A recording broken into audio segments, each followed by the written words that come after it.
Hello বন্ধুরা, সবাই কেমন আছো? আমি পৌঁছে গেছি নৈহাটির বড়মার মন্দিরে।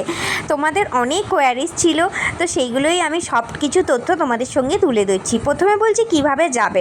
আমি মেদিনীপুর থেকে গেছি, তো স্বল্প খরচে কীভাবে গেলাম সেটাই বলছি।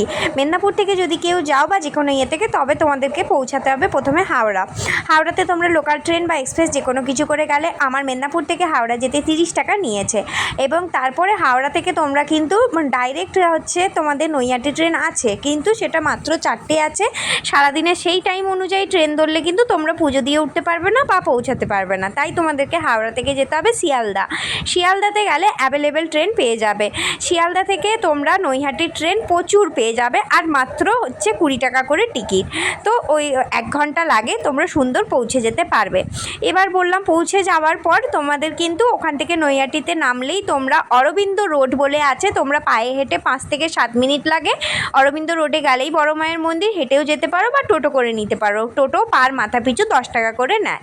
এরপরে পৌঁছে যাওয়ার পর তোমরা দেখতেই পাচ্ছ ভীষণ ভিড়, ভীষণ লাইন। মানে লাইনটা আমি তোমাদেরকে দেখাচ্ছি, আমি কোন লাস্ট মাথা থেকে এসে ভিডিও করছি দেখাচ্ছি। আর এখানে কিন্তু সবাই গঙ্গার ঘাট থেকে, ফেরিঘাট থেকে স্নান করে সেখান থেকে কিন্তু এরকম গন্ডি কেটে পুজো দেওয়া যায়। কেউ যদি স্নান করে পুজো দিতে চাও, তার জন্য কিন্তু ওখানে চেঞ্জিং রুমও আছে, সেটাও আমি তোমাদেরকে দেখাচ্ছি। ফেরিঘাটটা মন্দির থেকে সোজা একদম রাস্তাটায় গেলে কিন্তু ফেরিঘাট, সেখানে গঙ্গার ঘাট, সেখানটায় সুন্দরভাবে স্নান করে চেঞ্জিং রুমে চেঞ্জ করে তোমরা পুজো দিতে পারবে।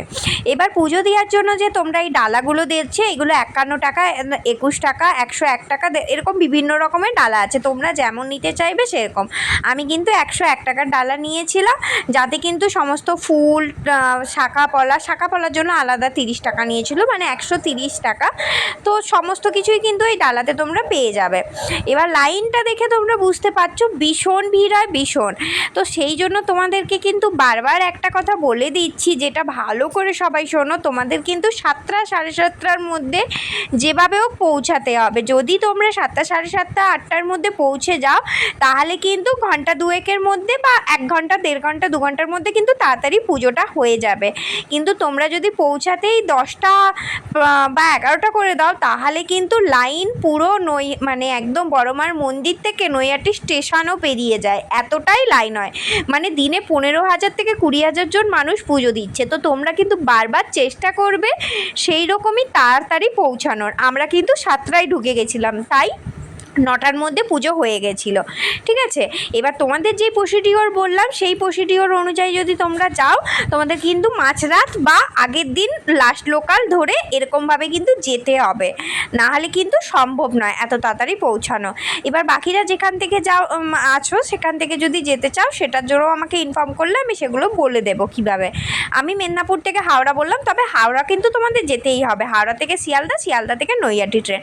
এবার কেউ যদি সেটাও না করতে পারো, হাওড়া থেকে ব্যান্ডেল ট্রেনেও ধরতে পারো। ব্যান্ডেল ট্রেন থেকে ব্যান্ডেলে পৌঁছে ব্যান্ডেল থেকেও নৈহাটি যেতে পারো, সেটাও তোমরা করতে পারো। এই যে আমি ডালাটারও পুরো দেখিয়ে দিলাম, কি কি দিয়েছে সবটাই তোমাদের সঙ্গে শেয়ার করব বলেছি, তো সবটাই দেখিয়ে দিলাম। এরপরেও যদি তোমাদের আরও কিছু জানার থাকে, তাহলে অবশ্যই তোমরা আমাকে পার্সোনাল মেসেজ করতে পারো বা কমেন্ট করতে পারো, আমি সবার সব উত্তর দিয়ে দেব। এরপর আরেকটা কথা বলি, মন্দির কিন্তু আর কিছুদিন পর, মানে 18 তারিখ থেকে কিন্তু মন্দির বন্ধ থাকবে। কারণ হচ্ছে, যেহেতু বাইরে বড় করে ঠাকুর তৈরি হয়, ওই যে দেখছো প্যান্ডেল হয়েছে, সেখানে বড় করে ঠাকুর তৈরি হয়। তো সেইখানেই কিন্তু যেহেতু বড় করে পুজোটা হয়, কালী পুজো, তাই তখন কিন্তু আসল যে এই যে মন্দির, যে ভেতরের ঠাকুর, সেই কিন্তু বন্ধ থাকবে। 18 তারিখ থেকে 25 তারিখ পর্যন্ত মন্দির কিন্তু পুরোপুরি বন্ধ থাকবে। তখন গেলে কিন্তু তোমরা বাইরের ওই ঠাকুর দেখতে পারবে, যেই ঠাকুরটা তৈরি হচ্ছে, কিন্তু ভেতরের যে এই যে আসল বড় মায়ের মন্দির বা ঠাকুরটা, সেটা কিন্তু দর্শন করতে পারবে না। আর এই রকমই রোলিং দিয়ে লাইন করে গিয়ে ঠাকুর দর্শন করতে হবে, এরকমই ঢুকতে হবে। এবার আমি ঠাকুরটাকে দেখাচ্ছি। ভিতরে কিন্তু ফটো ভিডিও নেওয়া একদমই অ্যালাউ নেই, কিন্তু যারা ব্লগ করে পারমিশন নিয়ে 2 সেকেন্ডের জন্য ফটো ভিডিও নেওয়া যাবে, ঠিক আছে। আর আমি এই দিদির দোকান থেকেই হচ্ছে ডালি কিনেছিলাম এবং ফটো ফ্রেমও কিনেছিলাম। দিদির দোকানে কিন্তু রিজনেবল প্রাইসেই সব কিছু পাওয়া যাচ্ছে, আর খুব সুন্দর ফটো ফ্রেম এই দিদির দোকানে গিয়ে কিনতে পারো। তাছাড়া আরও অনেক দোকান আছে, তোমরা যে কোনো দোকান থেকেই কিন্তু কিনে নিয়ে পুজো দিতে পারো। আচ্ছা, নেক্সট কোশ্চেন ছিল যাদের, যে পুজো দেওয়ার জন্য আর হচ্ছে ভোগের জন্য যেই কোশ্চেনটা ছিল, ভোগটাও কিন্তু অলরেডি 10 তারিখ থেকে এখন বন্ধ আছে, পরে চালু হলে